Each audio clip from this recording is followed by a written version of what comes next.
What's going on, guys? Blazing here. Welcome back to the channel, and thank you for joining me on another Raid Shadow Legends video. All right. Fusion's here. Time to look over the calendar and see how bad we are fucked. I beg your pardon? We're getting 450 fragments. 50 of them are locked behind a hero's path, and then 400 are locked behind the events and tournaments. You can see here, right?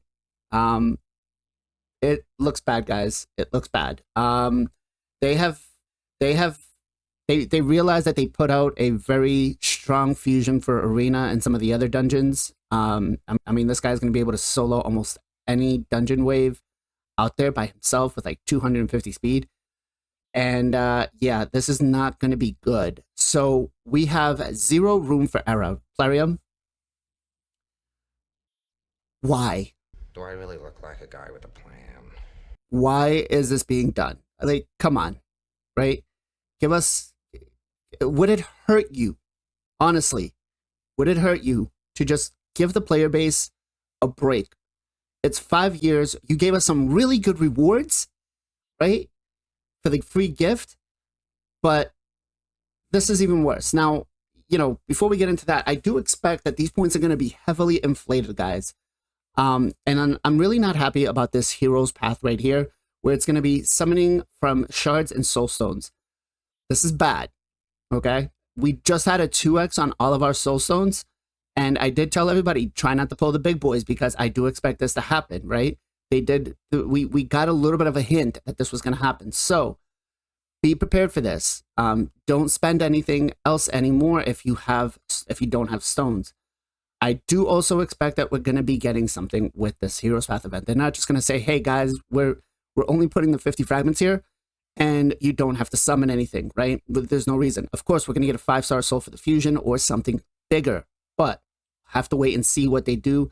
Might land us on a guaranteed champion. Who knows? It is going to be around, you know, shortly after St. Paddy's Day or around there. So it's, yeah. All right, so let's break down the calendar. Now, the first thing I really don't like is that the Dungeon Divers starts on Saturday. So that means I'm going to have literally 1 day to farm out my dragon. I don't do anything unless I can double or triple dip my points. Obviously, if I farm today, I could double dip, but I'm not going to get much use out of the Dungeon Divers. And Dungeon Divers are already the most hardest and difficult inflated points. So I will be saving for that, right? So I'm not going to do anything for the next 2 days. I'm just going to energy store. Then I'm going to go ham on Saturday, just farming dragon all day, getting my points there, getting my points for champion training, and then starting up my Dungeon Divers. And that's also going to give me some time because we actually have the summon rush here, which is actually pretty good that they're starting with the summon rush first, as opposed to the summoning tournament, right? The champ chase, which we actually looks like we're going to have a champ chase and the hero's path. So we're going to have 3 summoning events.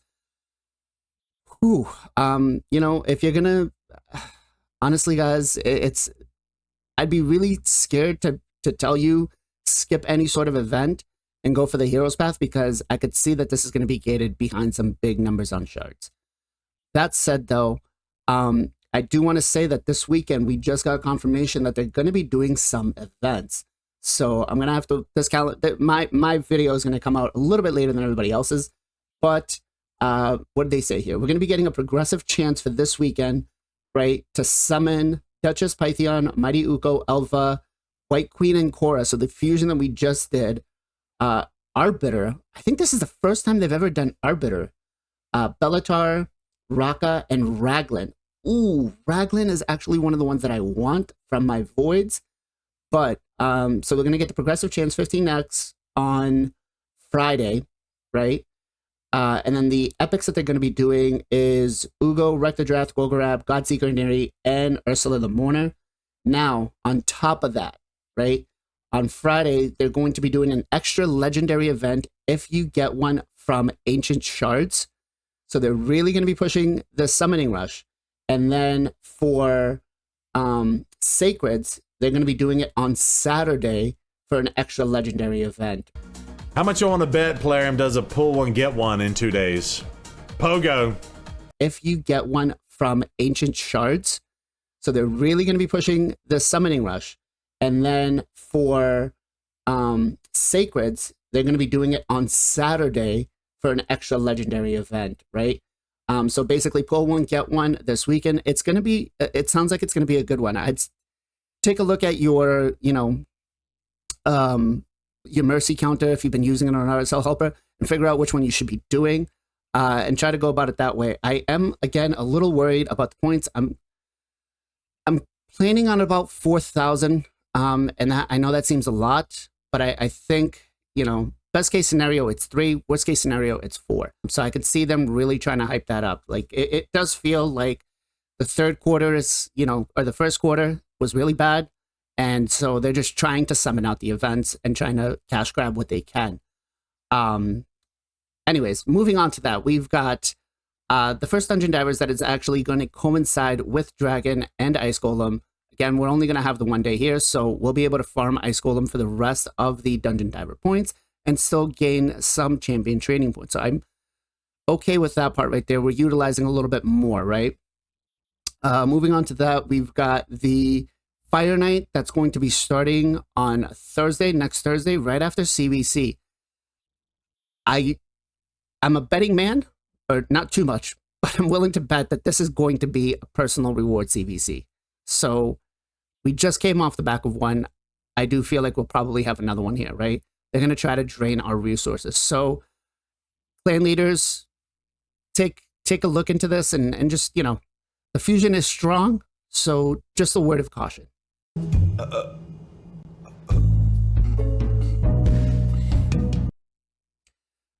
Let's go down. We've got the Dungeon Divers coming in, so we'll farm Fire Night along with that Dungeon Divers. We do have a champion training event during that same time as well. So we won't be doing anything till Thursday. Depending on what CVC is, we might do some points for the Dungeon Divers there.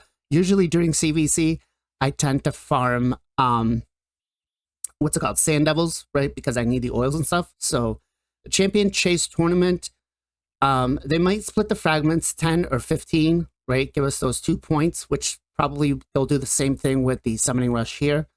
So I'm expecting probably about another 3,000 points here, right? Spider Tournament, Classic Arena, those should be pretty easy. The Dungeon Divers over here it's going to come in with Spider, so we should be okay. We won't be having a CVC ending off here, so the only hope I really have is possibly pulling one of these epics in the in my shards. That way I could skip all of the Dungeon Divers. Yeah, it's going to be a tough one. I do not plan on going for the Hero's Path. Not this one. I don't like that it's shards, and I don't like that it's souls. That said, if I do have enough, I may go for it depending on what it is. I do expect that we're going to be getting a nice juicy soul for him. So I might just have to go for it. We'll see. But I urge you to just be cognitive of the calendar. Be very careful not to miss an event, because if you do, it could be costly at the Hero's Path if you are going for it. Look early on and see if you can make it or not. I do expect this to be like a Brogni level difficulty fusion with much more points inflated. And that's partially because they literally just gave us this gift. So don't think that it's this gift that they just gave us is just free, right? These points are going to be added on to that. So we are not, they're not going to say, oh, guys, we're going to keep the points the same way. And then here, take all this extra free stuff. No, they're going to want to drain that, and they're going to want to drain everything else we have. So right now I'm currently sitting at 14 Sacred, so I could be okay. 41 Voids, Ancients. I'm trying to save my Voids and my Primals, but yeah, if I do anything, it'll be either one, the Sacreds or the Ancients. It really depends, and who knows? Maybe I might just even bust out my 5,000 Mystery Shards, because I don't want to miss this guy, and I don't know what else they're going to do. So it's going to be tough. Let me know in the comments down below what you guys are planning to do. Are you planning to go in for the fusion? Are you all in? Are you skeptical because of the Heroes Path? I know Boozer put out a video, said he's not all in because of what he was expecting with the fusion. A couple of us made the same comment. It looks like we're back to playing Wait Shadow Legends instead of Raid Shadow Legends. That said, guys, if you enjoyed this content, smash that like button, consider subscribing, and do let me know down in the comments down below what you think. And make sure, if you have some time, swing by on Sunday and watch us for the Knights of Teleria podcast, where you get myself, JR Star 3, Nacho Plays 50, Gestel Gaming, Jared Gaming, along with Final Compachi, where we talk everything Raid Shadow Legends, talk about the good, the bad, the ugly. And as always, guys, much love, much appreciation. Be safe, be well, be good to each other. I'll catch you guys next time.